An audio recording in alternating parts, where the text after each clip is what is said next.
Oi, gente, bom dia, tudo bem? Hoje, no Dia Internacional do Meio Ambiente, né, a gente começa aqui no Instagram uma série de lives. Na verdade, serão muitos convidados, uma geração de conteúdo muito interessante que tem por objetivo trazer conteúdo de qualidade, tá? A gente está vivendo uma era de muita informação, o que não é ruim, mas essa informação ela tem que ser de qualidade. Então, a intenção dessa minha série, que se chama Sustentabilidade em 3, nós vamos ter convidados que vão responder 3 perguntas sobre um tema bem específico.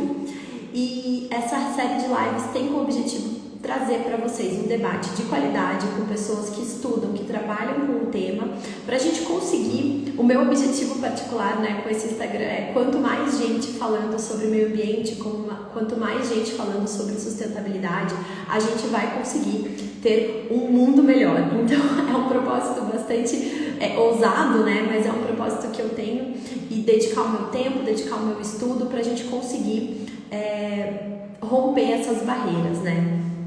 Hoje eu vou trazer para vocês um convidado muito especial, tá? Ele é o professor de ESG. Deixa eu ver aqui se eu... Olha, a minha... Ó, vou convidar ele aqui para entrar. Já foi feito. Aqui, se a gente consegue aceitar.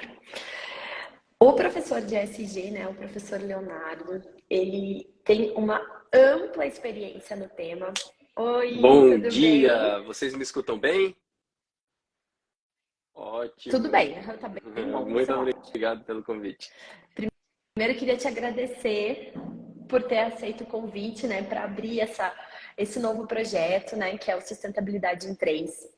A ideia aqui é que a gente traga um conteúdo de qualidade, com pessoas especialistas, com pessoas que trabalham, que estudam, porque a gente está vivendo num mar de informações e a gente precisa direcionar qual informação que vale e que não vale a pena.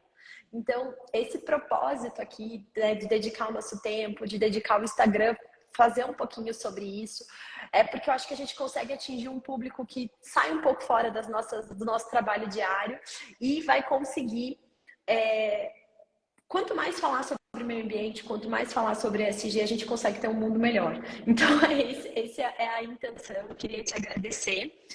O professor de ESG, né, o Leonardo, ele tem uma ampla experiência em ESG, é uma pessoa que está estudando, que está trabalhando aí há bastante tempo.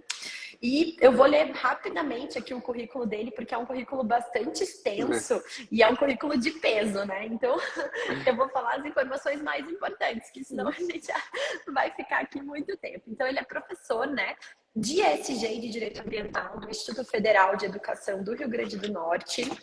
Ele tem um trabalho muito legal, que ele criou um método de gestão de projetos, que eu já tive o prazer de ler um pouquinho sobre a dissertação do mestrado dele, sobre essa questão das boas práticas no ESG, que é um trabalho de muito conteúdo. Eu até recomendo quem tiver aí a oportunidade de ler, é um trabalho de um conteúdo e uma didática muito interessante. Então, eu já quero elogiar o professor Leonardo de imediato pela facilidade que ele traz essas informações. São informações técnicas, são informações complexas, mas a gente vê que tem uma didática, tem que entender.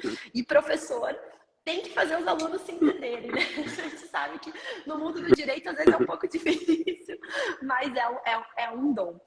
Então, ele é mestre em engenharia de produção, doutor em desenvolvimento e meio ambiente.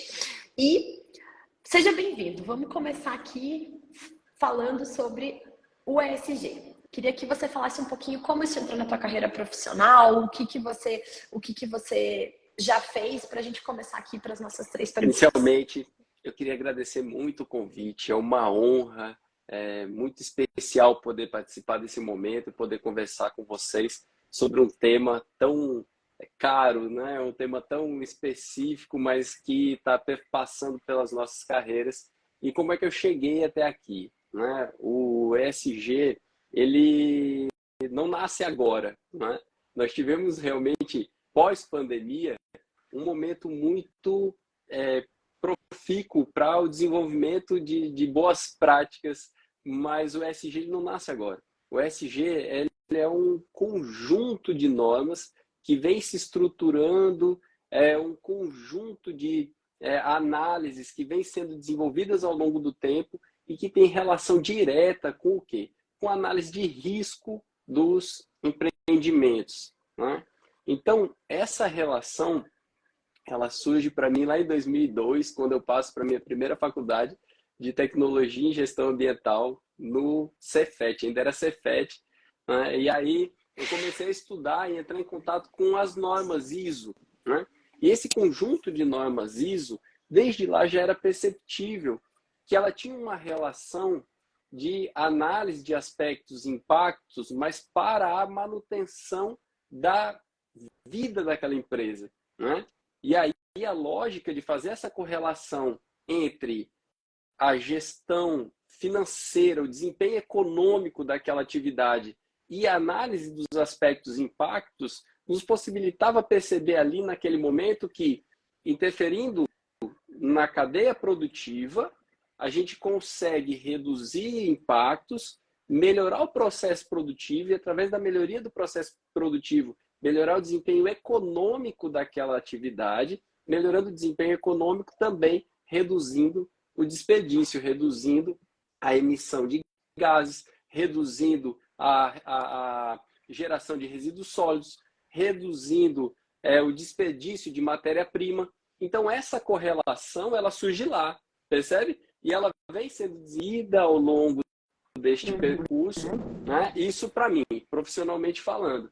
Tá? E em 2018, eu lidero aqui, eu sou Head de Inovação e ESG do Núcleo de Estudos em Direito, Desenvolvimento e Meio Ambiente no Instituto Federal. E eu tenho algumas pesquisas sendo desenvolvidas no programa de pós-graduação, que é o nosso mestrado em uso sustentável de recursos naturais. E desde 2018 que eu venho batendo em uma tecla, que é a tecla do compliance. Tá? A tecla do compliance, mas era um compliance que a gente estava chamando de compliance de governança corporativa. Tá? A gente ainda não tinha conseguido aproximar tematicamente muito bem casado a questão do compliance do ESG. Tanto é que as nossas pesquisas elas eram assim, o alinhamento entre os conjuntos de norma ISO, né? E aí a gente pegava várias normas do conjunto de normas, né? E ia trabalhando isso dentro desse contexto. Então, a gente pegava 14.001, 9.001, 45.001, 9.001 de qualidade, 14.001 de sistema de gestão, 45.001 de saúde e segurança.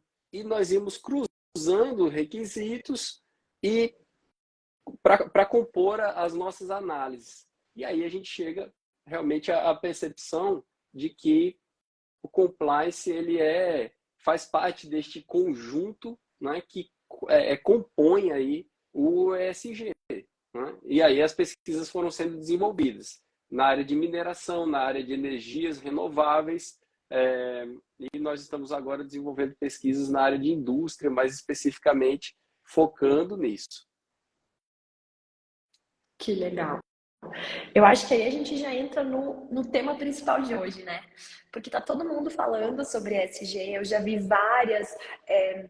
Eu participo de vários grupos, de várias discussões, de discussões até de técnicos, de engenharia de qualidade, e todo mundo tá falando que faz programa de ESG. Mas eu, como uma amante do direito, uma pessoa que decidiu estudar direito com 6 anos de idade e continua estudando todos os dias, porque eu acredito muito nesse propósito de justiça. E eu penso assim, tá, eu já participei de alguns programas de ESG, eu já fiz algumas coisas, e eu sempre enfatizo muito esse papel do advogado. Mas eu queria ouvir de você, que tem essa multidisciplinaridade muito maior. O ESG precisa mesmo de advogado? Aí tu já vai responder agora, o pessoal já vai sair da live, não pode. Vamos começar, vamos não. Deixar Vamos essa daí, começar, assim, não, ó, lá pro finalzinho, vamos porque eu acho que o pessoal vai nos perguntar e aí a gente responde. Pessoal, fiquem aí. Vai ser muito legal essa nossa conversa, está sendo muito legal essa nossa conversa. Então, é muito importante que vocês fiquem, porque isso daí também faz com que a gente discuta um pouquinho melhor o assunto, né? Mas veja só, Ah, e quem quiser fazer pergunta também pode usar o chat para fazer alguma pergunta que a gente também vai responder, tá? Então, tem gente que já tem carinhas conhecidas aí, né? Pessoas que são interessadas, que também são estudiosas, podem ficar à Mas vontade. olha que legal. Tá. A PR 2030, né, que é uma prática recomendada, né? Ela ainda não é uma norma ISO certificável, tá? Eu acho que isso é um ponto importantíssimo de se abordar, porque o pessoal tem corrido atrás de certificação ESG, selo ESG. Não, com relação à padronização, pessoal, nós temos a prática recomendada, tá? Que é um conjunto estruturado pela ISO 14, pela ABNT, tá bom? Então, assim, e é um trabalho nacional, inclusive, né? Nós estamos lá, eu faço parte da Comissão de Estudos Especiais, então eu me sinto muito honrado em fazer parte desse time, é muito legal as discussões. E lá a gente tem algo que a gente chama de apetite de risco, né? Na norma. O que é esse apetite de risco? É a quantidade e tipo de riscos que uma organização está disposta a buscar ou reter, tá? Então a lógica é, eu vou fazer o quê? Uma análise de risco da minha atividade com relação aos pilares ESG. A grande pergunta é o seguinte: o que é um risco ESG? Um risco ESG é aquele que para a empresa, é aquele que tem a capacidade de parar o negócio. Esse é o risco. Porque risco, as atividades, a gente vive na sociedade de risco, tá? É 2030, para quem perguntou, 2030, PR 2030. Então, quer dizer, dentro dessa lógica da análise de risco, tá? Aí que entra a questão do ESG.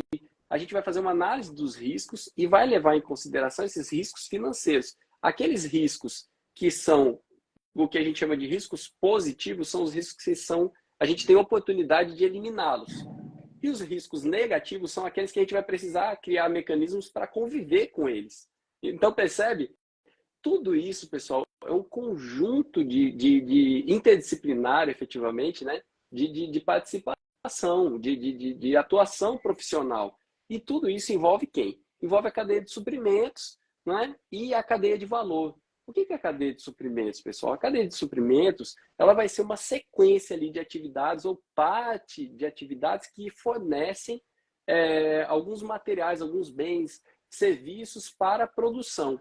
E a cadeia de valor é toda a cadeia completa da produção daquele produto ou serviço. Então, o que acontece? É na cadeia de valor que a gente precisa analisar o ESG. A gente não pode ficar restrito à cadeia de suprimentos. Exatamente. E aí, o que acontece? Veja só como é interessante isso. A gente está falando de um capitalismo de stakeholders, né?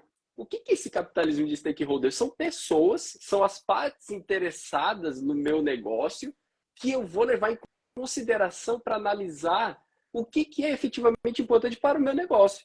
Percebe? E como é que é o nome que a gente dá para isso? A análise de materialidade. Então, são vários conceitos, são várias criações que a gente precisa, várias metodologias, eu diria, que nós precisamos adotar para fazer uma análise concreta. Né? Então, não é autodeclarável dessa forma. Ah, eu já tenho ISO 14001 aqui implementada na minha empresa. Então, eu já sou ESG. Não é. Não é. É necessário que a gente realmente faça uma análise, né, mais complexa. Por quê? Porque as ISOs, né, a 14.001, 9.001, 45.001, 20, né, a de responsabilidade social, todas elas, que é 16.000, né, 16.001, todas elas tratam o aspecto interno, tá? Da empresa. Então, obviamente, né, eu vou levar em consideração aspectos e impactos. Né? O que é um aspecto? É uma característica, um elemento de uma atividade, produto ou serviço que pode interagir com o meio. Esse é um aspecto. Esse aspecto tem um risco, que é a possibilidade dele interagir com o meio. Quando ele interage com o meio, eu tenho o quê? As alterações. Alterações físicas, químicas, biológicas, antrópicas, né? essas alterações, onde é que eu tenho que atuar? Eu tenho que atuar aqui nos meus aspectos, tá? Todas as normas atuavam nos aspectos da atividade. Só que agora, com a PR 2030 e com a lógica do ESG, a gente extrapola isso para os stakeholders e leva em consideração quem? Todos os envolvidos. E o risco do terceiro é um risco mais elevado. Haja vista, por exemplo, o que a gente viu com o que aconteceu agora há pouco tempo com as vinícolas, né? Então, quer dizer, é muito característico isso. Tá? E aí, onde é que começa o ESG de uma empresa? Onde é que começa o ESG de uma empresa? Onde é que começa? Lá no licenciamento ambiental. Olha que interessante. Onde é que começa? Antes de começar, antes de operar. Por que tem que ser antes de operar, pessoal? Mas, obviamente, né? Quem já está operando não vai começar? Tenha calma. Vai dar certo. Mas, o que eu digo? Vamos falar de maturidade, né?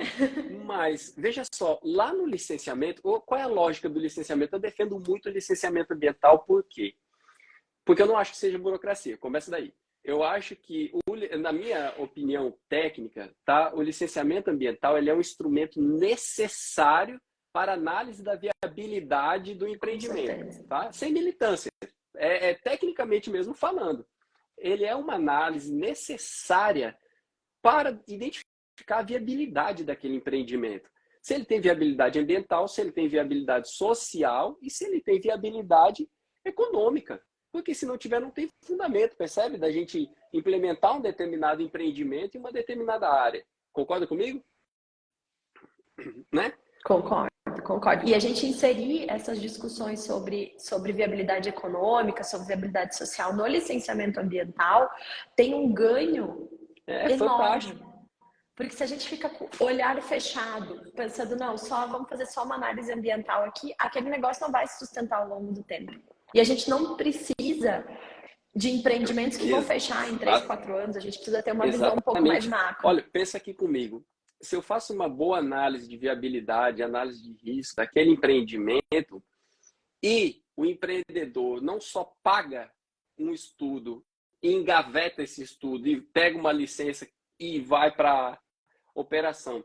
Esse empreendedor, ele percebe que o investimento que ele fez no estudo, ele internaliza como plano de negócio na estratégia do empreendimento dele, na estratégia da gestão organizacional, esse cara tem uma redução de risco muito considerável. E isso dá segurança jurídica. Então, é aí que eu defendo o licenciamento ambiental. O licenciamento ambiental, ele é um instrumento de segurança jurídica para o empreendimento. Então, começa lá. Só que o que acontece? A lógica de começar lá não faz com que isso se desvincule do momento de agora. Por quê?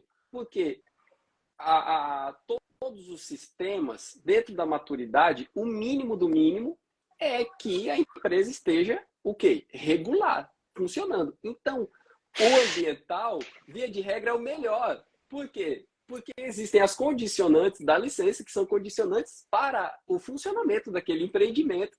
E elas... Ele é o mais estruturado, né? Por quê? É o mais Porque estruturado. o ambiental fecha a empresa. É um risco ISD, percebe?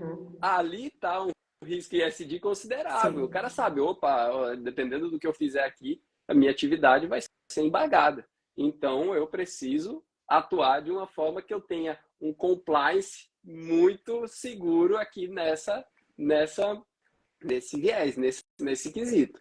Entendeu? Então, é nesse sentido que eu trato a defesa desde do licenciamento, né, com relação à avaliação de impactos.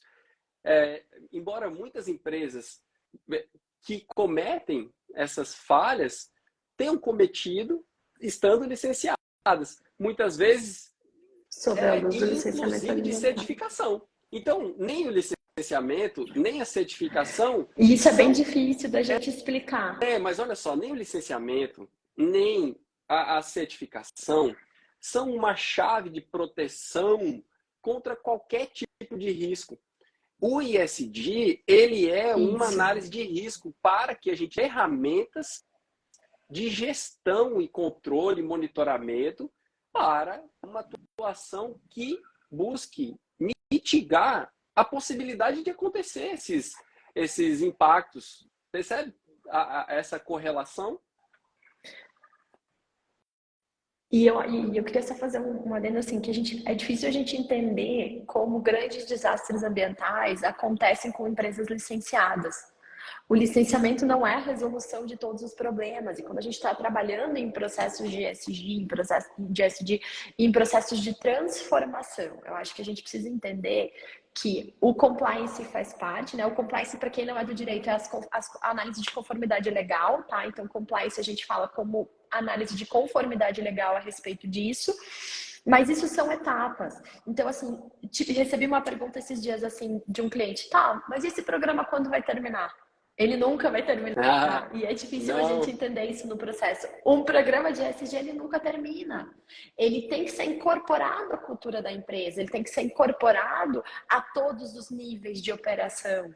E isso é um grande desafio. Porque não vai ser uma consultoria que vai resolver. Então, olha como a gente tem uma dimensão muito macro do que tudo que a gente precisa Macro. apresentar quando a gente fala de ESG, né? E olha só, compliance vai além da conformidade legal. A lógica do compliance é que seja jurídico normativo dentro de uma característica assim, de normas também técnicas. Percebe? As normas da ABNT são conjuntos de normas. Olha só, o compliance, ele é um termo, tá? Que ele veio do inglês, que é to comply, né? Estar em conformidade, em observância com requisitos de uma organização.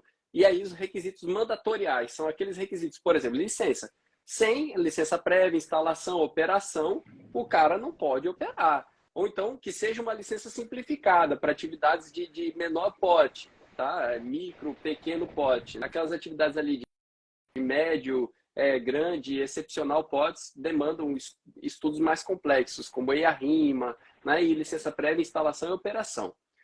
Dentro desse conjunto, esse é a lógica do quê? Dos requisitos mandatoriais, tá? Só que também a organização tem requisitos de cumprimento voluntário. Então, quando ela adere, por exemplo, a uma ISO 14001, quando ela adere a esses conjuntos de norma, ela está aderindo de forma voluntária. Só que lá na própria norma, na própria ISO, quando ela diz assim, na política ambiental da empresa, devem ser levados em consideração os requisitos legais e outros requisitos. Percebe? Quando ela coloca lá, devem ser analisados os aspectos ambientais, impactos legais e outros requisitos. O que são esses outros requisitos? Esses outros requisitos são justamente as demandas dos stakeholders, das partes interessadas. E esses outros requisitos, eles se tornam, a partir da adesão, seja uma aderência contratual, né? Seja uma vinculação contratual, seja outro tipo de vinculação de prestação de serviço, né? Até o comprometimento de metas, né, Exato. voluntárias, os O reportes, próprio os reportes de Olha só, sustentabilidade. que massa isso que tu falou. O próprio relatório de sustentabilidade hoje está sendo utilizado como prova material, né, documental em processos judiciais. Porque, olha, se a empresa está declarando, autodeclarando que ela cumpre isso, como é que ela pode dizer que ela não cumpre? Ou então, como é que ela pode descumprir? Percebe? Então, esses requisitos ou outros requisitos também são compliance. E aí, o que entra nesses conjuntos de outros requisitos? Todas essas normas técnicas, percebeu? Então, o compliance, eu gosto de discussão, porque a minha análise temática com relação à compliance é justamente extrapolar o compliance da conformidade jurídica. Eu acho que quando a gente fala apenas em conformidade legal para compliance, a gente está tendo uma visão muito reducionista. Fica pobre. Fica pobre. Fica pobre. E aí fica pobre por quê? Porque na nossa área de atuação, né, ambiental, social, essa parte de governança, ela é muito... A gente percebe que ela é muito mais, tá entendendo? Ela é incrível, assim, ela tem muitas construções que não necessariamente são apenas jurídicas, né? Entendeu? Legais, né? Legais. E engajando um pouquinho nisso que a gente está falando, eu queria falar um pouquinho sobre o que são os benefícios de um programa de ESG. Porque assim, a gente viu que essa onda começou com o interesse do mercado financeiro, né? A gente conseguiu alcançar um patamar, porque falar em desenvolvimento sustentável a gente está falando desde 1990, né? Principalmente dentro quando a gente estuda direito ambiental. A gente está falando de todas as conferências da ONU, a gente vê discussões e sempre vindo como uma barreira ao desenvolvimento econômico. Acho que esse momento dessa onda do ESG a gente vira uma chave. A gente para de pensar como um limitante de crescimento, né? Porque o conceito de desenvolvimento sustentável ele foi muito criticado porque ele, num primeiro momento, ele parecia não, vamos parar de crescer para crescer de outra forma. Mas agora a gente está numa levada de assim, não tem opção. Ou você vai para esse lado, ou você retorna. Então, falar um pouquinho mais desses programas, dos benefícios dos programas de ESG, eu acho que a gente precisa colocar isso como linha de base. Não tem outra opção, né? Bom, aqui é uma coisa, é um ponto fundamental, tá? São três conceitos importantes: desenvolvimento sustentável, sustentabilidade e ESG. Vamos lá. Desenvolvimento sustentável remonta lá à década de 80, Gro Harlem Brundtland, né? Our Common Future, onde em 1987, se não me engano, a gente tem a publicação do documento Our Common Future, que trouxe a base para isso, tá? Para o conceito, né? A base conceitual de desenvolvimento sustentável. Com a evolução, e de onde é que vem isso, né? Isso já vem de uma lógica do pessoal da contabilidade e da economia, lá com Lester Brown, discutindo isso na década de 60, 70, 80, sobre a finitude, a escassez dos recursos. Não é? Por quê? Porque o ser humano, quando chega aqui na década de 60, né, no pós-guerra principalmente, percebeu que pela primeira vez na história da humanidade, o ser humano tem a capacidade de aniquilar a espécie. O ser humano, pela primeira vez, percebeu que Exatamente. ele tem capacidade de consumir mais do que a Terra tem capacidade de oferecer, enquanto capacidade de suporte ambiental falando, tá? Recursos naturais. E aí, obviamente, que isso teve vários desdobramentos, né? Rachel Carson com a Primavera Silenciosa, vários documentos muito importantes e significativos. Desenvolvimento sustentável, conceito, e depois a gente vem discutindo uma lógica de sustentabilidade. O que é a sustentabilidade? É a capacidade que algo tem de se manter ao longo do tempo. Quer dizer, uma cadeira ela é sustentável até determinado peso, entendeu? Então, assim, a capacidade de uma empresa, uma capacidade da sociedade, uma capacidade das organizações se manterem ao longo do tempo. Isso é sustentabilidade. E aí a gente desenvolveu várias ferramentas. ISO 14001, 1996, primeiro conjunto de normas ISO voltados para meio ambiente, é um exemplo, né? 1996 eu já estou falando, né? A gente já tem aí vários instrumentos normativos, como a nossa Política Nacional de Meio Ambiente, né? As resoluções CONAMA, Lei de Crimes Ambientais. Então, quer dizer, veja só, a gente vai aí caminhando em paralelo com o que o mundo está fazendo. E aí, a partir do ano 2000, né, a gente começa a trabalhar mais especificamente com indicadores de sustentabilidade.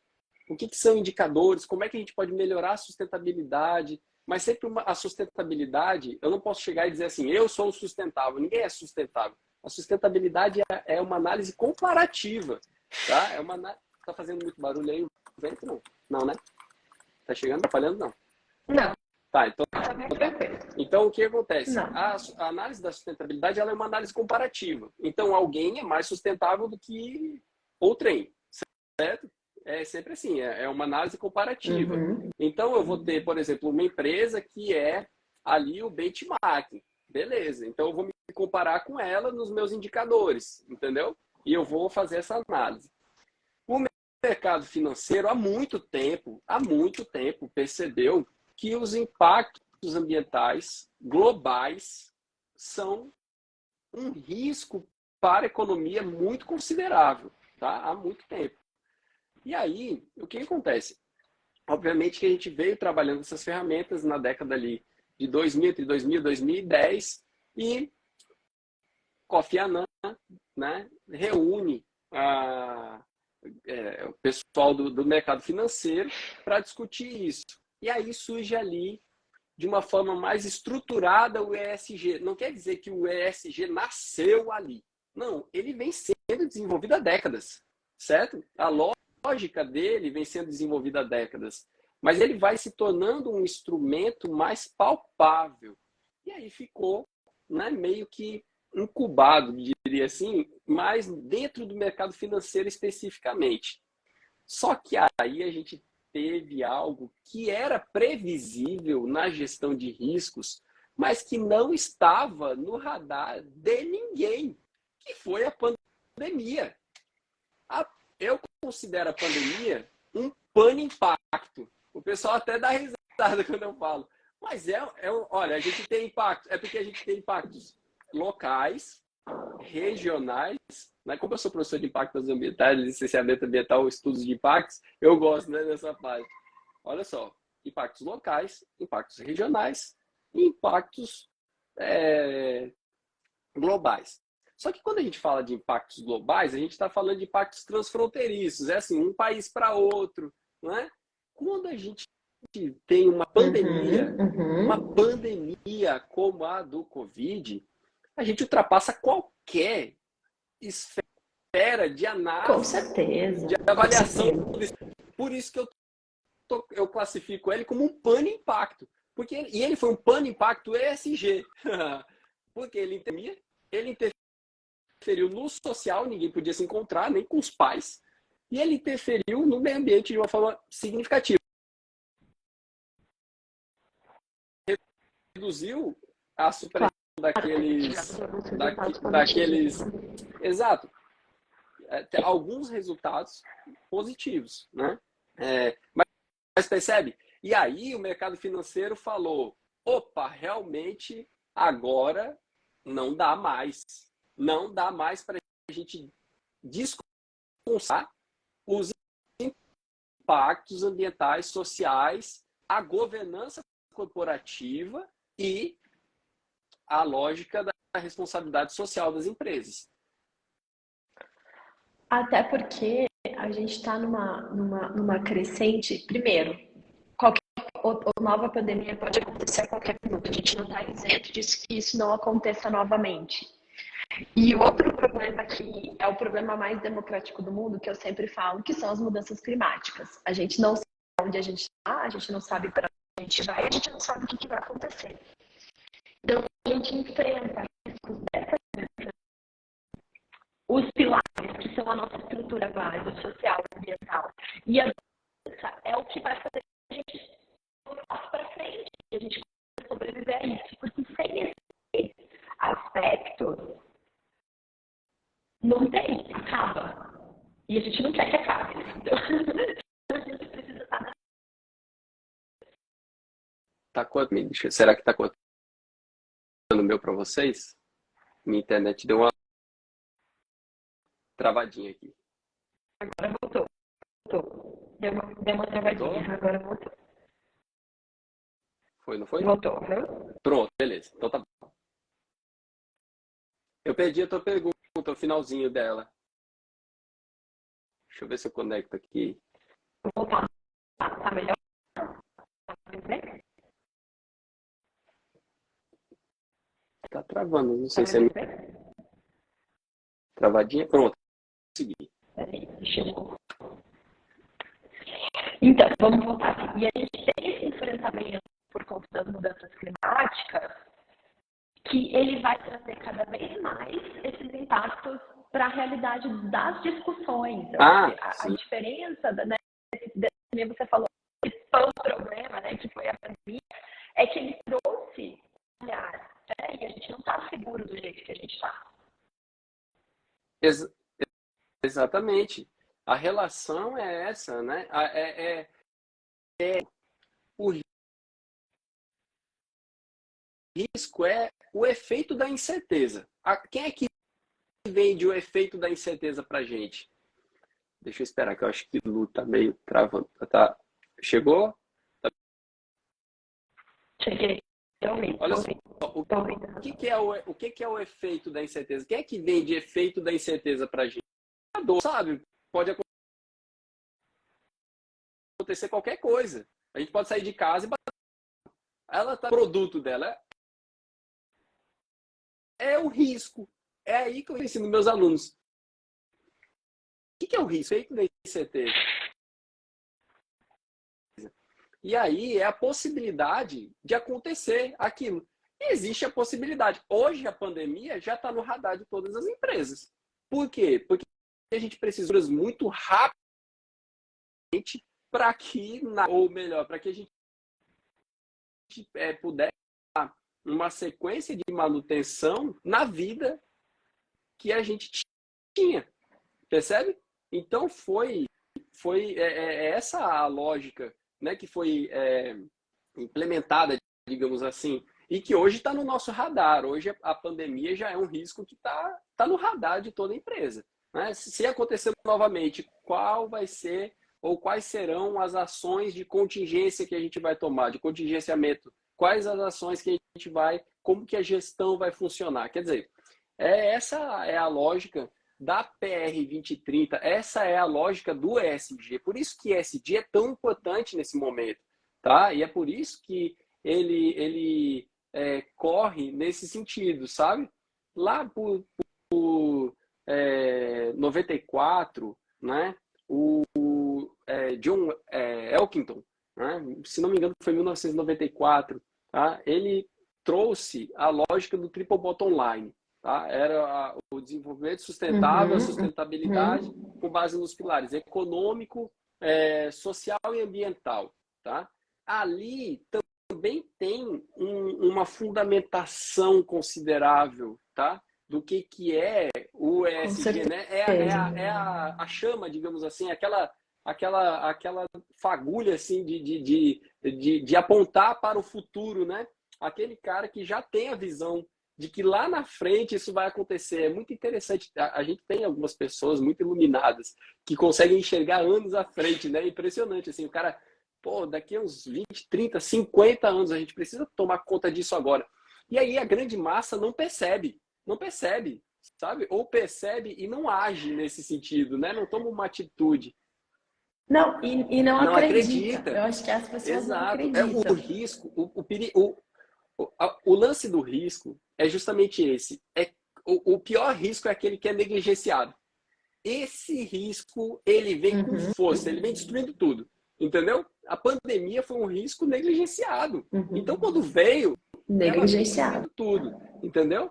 Então, assim, quer dizer, nesse nível, né, 2023 já, a gente ainda pensar que não temos estruturas que nos possibilitem mitigar esses riscos, né? Isso é um pouco assustador. Acontecerem, né? Muito acontecerem, assustador. acontecerem Muito grandes assustador. impactos em grandes empresas certificadas, isso é muito assustador. A gente fica assim, chocado, né? Peraí, onde Onde erramos? erramos? Exatamente. Mas é justamente onde? É na negligência do risco, porque a gente acaba acreditando que não vai acontecer, ou então não consegue enxergar, ou então aposta na possibilidade de protelação desse risco, percebe? Só que o risco sem controle, ele é como um carro desgovernado, né? Pode acontecer alguma coisa ruim a qualquer momento. Então é mais nesse sentido, sabe? A nossa atuação tem que ser assim, com esse propósito, né? E aí o ESG me traz uma coisa que Exatamente. conforta meu coração. Eu vou te dizer o que é. O ESG, ele linka duas coisas que há mais de 20 anos eu venho falando, que é lucro, lucro, a necessidade da atividade produtiva se manter economicamente. Tem que ter lucro, minha gente. A gente tem que romper com esse negócio de que ganhar dinheiro é feio. Ganhar dinheiro não é Exatamente. feio. Feio é a gente não distribuir prosperidade, tá? É diferente de distribuir Exatamente. dinheiro. Não é dar dinheiro, não é dar riqueza, não é dar riqueza. É gerar riqueza, não para concentrar. É gerar riqueza para ter riqueza e distribuir prosperidade, minha gente. A gente trabalhar em conjunto nessa Exatamente. lógica, entendendo que a empresa tem responsabilidade social e que a gente não pode colocar só no colo do governo essa responsabilidade e achar que está tudo bem, entendeu? Exatamente, exatamente. E um ponto que você falou ali que também me agrada muito é a gente entender que o Brasil, a gente tem um país tão diverso, com tantas possibilidades de pessoas, mas nós somos um único país.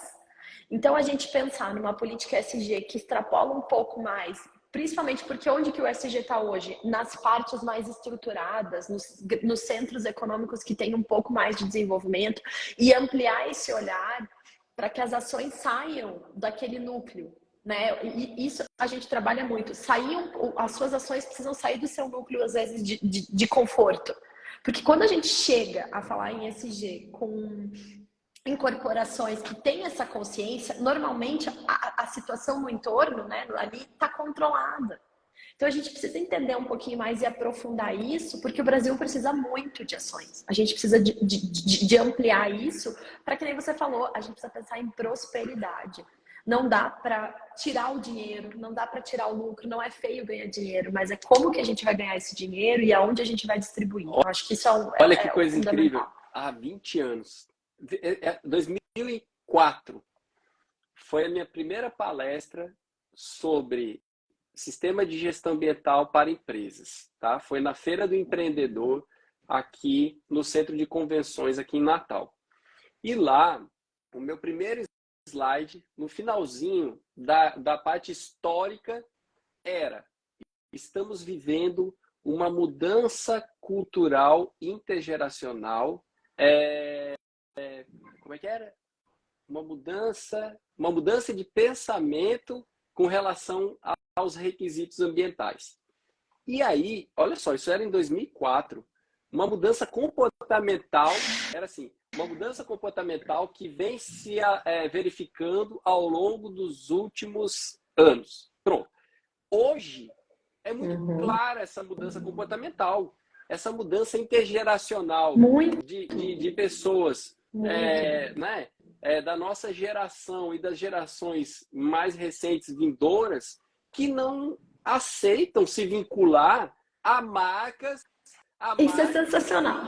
que são preconceituosas, a marcas que não respeitam diversidade de gênero, a marcas se vincular a marcas que provocam impactos ambientais. E o cara não quer trabalhar lá, entendeu? Então, aquela mão de obra muito qualificada vai ficando escassa para o cara que está fora de uma lógica de respeito, de ética. E isso é governança corporativa. Então, veja como tudo está interligado, né? Exatamente. O Fórum Econômico Mundial, né, no seu reporte de riscos de 2022, elencou 10 riscos, 10 grandes riscos globais, assim, né? 10 grandes riscos. O primeiro risco é com relação à mudança climática. Olha só que coisa impressionante. Né, falha nas ações climáticas. Então, veja só, tudo isso está interligado. Se o empreendedor ele não perceber ou ele não entender que ele é parte disso, né? E o segundo, clima extremo.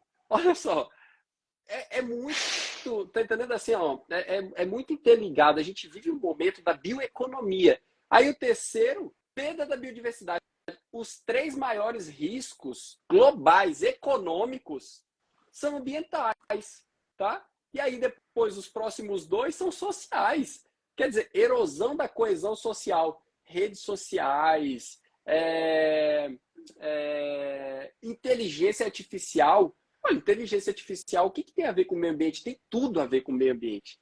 É mercado de trabalho, é atuação de pessoas, né, em determinadas atividades que vão deixar de existir. Ou que vai ser necessário a gente adaptar, né? É utilizar a inteligência artificial de forma inteligente, né? para que ela possibilite que o ser humano deixe de fazer atividades repetitivas e passe a fazer o quê? Atividades humanas, efetivamente, atividades da nossa criatividade, atividades que tem a ver com a nossa essência. Aí é o uso inteligente da inteligência artificial. E olha o que é o risco. Que a gente tá... O risco é crise de subsistência. Quer dizer, veja só, os 3 primeiros riscos são ambientais, os 2, né, o 4 e o 5º são riscos sociais. Então, tudo isso tem a ver com ESG? Tem. Tem a ver com sustentabilidade? Tem a ver com sustentabilidade. Mas a diferença, tudo isso para explicar a diferença, né? Veja só que volta grande. Mas a diferença entre um e outro é que a sustentabilidade é a implementação de programas, produção mais limpa, sistema de gestão, né? Alguns programas desses vinculados à lógica da cadeia produtiva, né? Das empresas. O ESG está muito mais vinculado ao risco, análise de risco econômico, a análise de risco financeiro daquele empreendimento. Tá? E aí a gente vai analisar o nível de maturidade dessa empresa, o quanto que ela está conforme, né, ao que preconiza o ESG. Não, eu acho que assim, é um assunto tão rico, né, gente? Mas a gente tem 15 minutos agora, falamos muito. É um assunto muito rico, eu acho que a gente pode até voltar outro tema, né? Porque é uma coisa que gera muitos insights. Tô me controlando aqui para não falar doido muito. Para falar. Mas é fantástico. Agora, deixa eu só colocar mais uma coisa. A figura central, eu acho que a ISO no todo, tá? Ela deu assim uma bola dentro grande quando ela coloca como uma figura central nesses sistemas a liderança. A liderança corporativa, ela é muito importante, tá? A alta direção, a alta administração, chamem como quiser. É o CEO, né?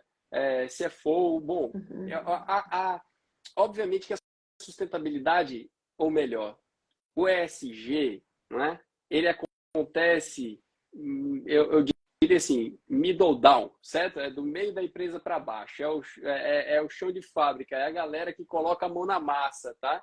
É o pessoal que efetivamente atua, né? É quem reduz os riscos.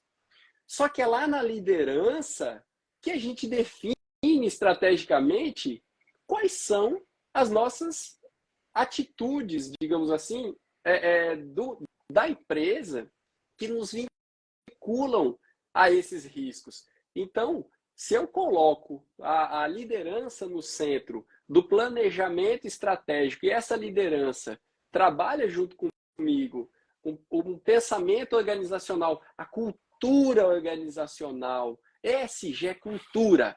Pronto. Aqui está o ponto-chave do ESG, aquela virada de chave, né? Não começou lá no licenciamento, vai começar onde? Vai começar aqui, na cultura da empresa. Na sensibilização, vamos conversar com o pessoal, vamos identificar os principais riscos, de onde é que vem, qual é a nossa cultura. Porque hoje, aquela cultura engessada, antiga, né, de que a inovação tinha que ser só uma inovação fechada, só a própria empresa produzindo a sua inovação, já é uma lógica ultrapassada com relação a esse momento novo que a gente está vivendo. E por que eu digo isso? Porque a gente vai dar mudança de cultura para a cultura da mudança. O que é mudança de cultura para cultura da mudança? É a sociedade de risco. A gente está o tempo todo mudando. Não existe mais certeza. A gente vive a sociedade de risco porque a gente vive na sociedade da incerteza. O que é o risco? É o efeito da incerteza. Pronto. Entendeu? Então, assim, dentro desse contexto todo, aí a gente vai remontar agora, já que estamos nos 10 minutinhos finais, aquelas nossas perguntinhas. Porque eu acho que, assim, quem assistiu né, teve um bom momento aqui com a gente. Aquela nossa perguntinha inicial, né? Aquela lá tem que vir. Aquela lá que todo mundo quer saber. E aí, o que que o advogado faz nesse processo? Eu já sei a resposta, Pessoal, mas eu quero que você olha fale. só, o advogado ele é fundamental no ESG, não tenham dúvida. Por quê?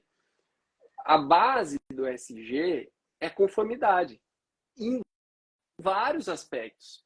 E não é só ESG que eu estou falando. Se a gente pegar 14.001 de Sistema de Gestão Ambiental, também requisitos legais são o mínimo, né, existencial para as atividades econômicas, é respeitar a lei, né? Então, o advogado ele tem a capacidade de suprir essas estruturas focadas em compliance, por exemplo, né? E aí, mas é muito caro para um pequeno, um médio empreendedor ter isso. É por isso que existem os escritórios, é por isso que existem as consultorias, não é? Mas é fundamental, é uma figura fundamental para que o ESG funcione bem nas empresas. Agora, o advogado faz sozinho? Não faz sozinho, pessoal. Nada Não se faz faz sozinho. sozinho. É muito conhecimento. Nada Pronto, e nada ambiental se faz ambiental se sozinho. faz sozinho. Embora ESG não seja só ambiental, também eu estou reforçando isso bastante, porque eu É, fiz uma piada, eu fiz uma brincadeira. isso. Olha, minha brincadeira é a seguinte, olha, presta atenção. Olha eu. Quem é esse cara? Quem é esse cara? Muito. Esse... Conheço bem. Esse cara, ele é um bilionário que vem do mercado financeiro, né? E ele tem cuidado, justiça social e tal, ele se preocupa com a poluição de Gotham, né? E ele transita por todos esses ambientes, né? Tem uma lógica anticorrupção, percebe? Ele tem uma política de ética própria dele. Então, assim, o Batman, ele é muito ESG, né? Eu fiquei assim, ele é muito É ESG, muito, né? muito. E Ele é aí, muito. o que acontece? Por que eu trouxe isso? Né? Porque a alta direção tem um papel fundamental, né? Nesse trabalho. E o que era mesmo que a gente estava falando agora? Eu esqueci, eu fiz a brincadeira e esqueci a pergunta. Da conformidade legal e do trabalho em Sim, conjunto da então, aí ninguém multidisciplinaridade. faz, ninguém monta um sistema de gestão, seja ele qual for, sem que o seu time esteja envolvido. Eu chamava isso de ecotime, tá? Por quê? Porque eu sempre trabalhei com essa parte de ambiental, né? Ambiental, né? Eu me lembrei também do lance da máscara, que eu vou falar daqui a um minutinho. E aí, o que acontece? As equipes têm que ser multidisciplinares, interdisciplinares, tá? E aí eu fiz essa piada da máscara e teve um colega meu, procurador aqui no estado do Rio Grande do Norte, que disse bem assim, mas o homem, o Superman não é mais, não? Aí eu disse, né? Aí eu falei, porque ambiental, o Superman é muito mais ambiental. E aí, depois uma outra pessoa disse assim, o Aquaman seria mais. Aí eu falei, pessoal, olha que interessante, né, isso. Acaba gerando um maior movimento, né? Aí, esse aluno perguntou assim, o Aquaman não seria? Aí eu disse, cara, se a gente for olhar por uma visão só ambiental, a gente está desconsiderando os critérios sociais e os critérios econômicos. De onde é que vem o ESG? O ESG vem do mercado financeiro. Então, a lógica é essa, tá? De vinculação do capital, né? Das novas gerações. E porque, olha só, é outra sacada. Tem muita coisa, né? Mas por que está tendo essa mudança de comportamento no mercado financeiro? Isso vem dos herdeiros, que são a nova geração que está chegando no mercado financeiro, principalmente na Europa e nos Estados Unidos. Então, estes herdeiros já chegam com uma visão diferente das percepções ESG. E aí, eles começam a exigir que as empresas que tomam recursos tenham essas estruturas também. Então é muito interessante perceber como o mundo todo está organizado nesse sentido, né? E a gente está vivendo a sexta onda de inovação. Quando a gente fala onda, As pessoas pensam assim, marolinha. Não é marolinha. É um tsunami, meu amigo. Não é. É um tsunami. Se você não tiver de acordo com o ESG, tu não vai conseguir renovar teu seguro. Por quê? Porque não vai passar nos critérios. Ou então vai renovar com um seguro com uma franquia muito alta. Ou então vai tomar um empréstimo, análise dos critérios ESG. Olha, vai ser um empréstimo que vai ter uma taxa de juros muito alta. Por quê? Porque o teu risco é alto. O risco da tua atividade é um risco alto. Exatamente. Como é que eu vou vincular a reputação do meu Exatamente. banco? Como é que eu vou vincular a reputação da minha empresa, que é prestadora de serviço, ou que terceiriza da tua empresa? Como é que eu vou vincular a minha imagem à tua desse jeito? Percebe? Então é nesse sentido, tá? O ISD é fantástico. A gente está vivendo um momento fantástico. Sexta onda de inovação tem a ver com bioeconomia, sustentabilidade e ESG. Aí, inteligência artificial e as mudanças sociais que isso vai provocar. Se a gente coloca tudo isso no liquidificador e bate, a gente está vivendo aí, a partir de 2020, tudo isso. Pode olhar se não é. E tá vindo. Tudo isso. Né? É verdade. Imagina, eu começo a imaginar. E os daqui a 20 profissionais anos precisam. isso. Olha, daqui a 20 anos, como é que a gente vai estar? Percebe? É essa construção que a gente está fazendo agora. E os profissionais precisam estar com essa visão ampla, né, gente? A gente precisa também abandonar as nossas cargas culturais e integrar. Eu acho que a ideia desse processo de ESG, por exemplo, eu sou bem modesta, eu não falo muito do social e da governança. Eu foco mais no ambiental, porque é o que eu tenho a minha expertise.